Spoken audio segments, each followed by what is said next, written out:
suis punie parce qu'en allant faire pipi dans la toilette de Bobonne, j'ai laissé accidentellement tomber le rouleau de papier tout neuf dans la cuvette. Ma rencontre avec la balsamine, c'est d'abord ma rencontre avec la caserne. La caserne de nuit avec une porte métallique, une sonnette qui ressemble à rien. Et puis quand tout d'un coup ça s'ouvre, il y a un espace infini qui s'ouvre, d'abord sur le bar, qui ressemble à rien non plus, avec un moche tapis plein, avec des personnes qui passent d'un endroit à l'autre, qui vont de l'extérieur à l'intérieur. C'est la nuit, il y a de la lumière, il y a parfois des feux. Et donc il y a un nombre de gens incalculables qui circulent, qui vont d'un studio à l'autre, ou d'un espace à l'autre. Et il y a une vie foisonnante.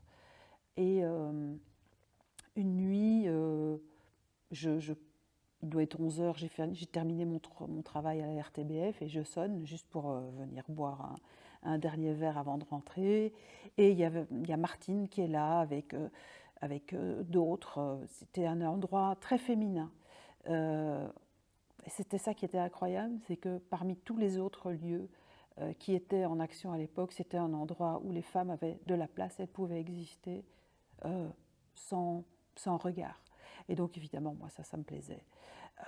Et donc je viens boire un verre et elle me dit, est-ce que tu veux m'assister sur la théorie du mouchoir? Le temps passe.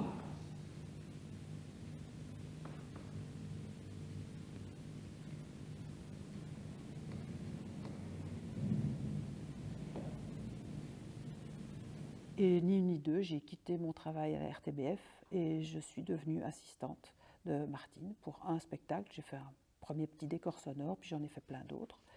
Puis j'ai fait aussi mes propres spectacles.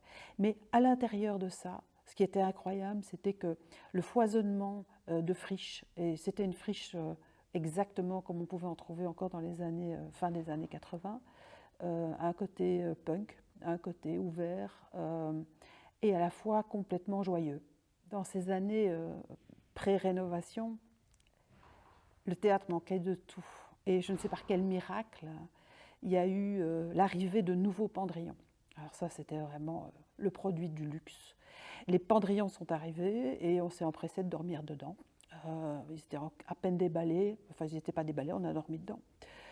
Je ne sais plus combien on était. Et le lendemain matin, réveillé, mal dormi, ou en tout cas dans un drôle d'état, par la petite fenêtre totalement dégueulasse, un éléphant, une girafe et je ne sais quel autre animal dans la cour de cette balsamine, enfin de cette caserne. Et c'était complètement hallucinant. Et en fait, c'était tout simplement un cirque qui était venu faire déposer ces animaux. Ça m'a beaucoup marqué. Ça m'a beaucoup marqué, surtout que maintenant, depuis, j'ai fait du cirque beaucoup.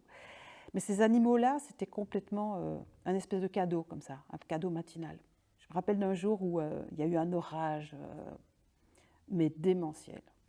Et je me rappelle plus, c'était l'aile où on stockait le matériel, je ne sais plus quelle aile c'était, en face. Il y avait une corniche qui était cassée. Et donc on s'est foutu à poil et on est allé prendre une douche de tempête sous la corniche qui trachait. C'est con. Pour moi, la balsa, c'était les Amazones.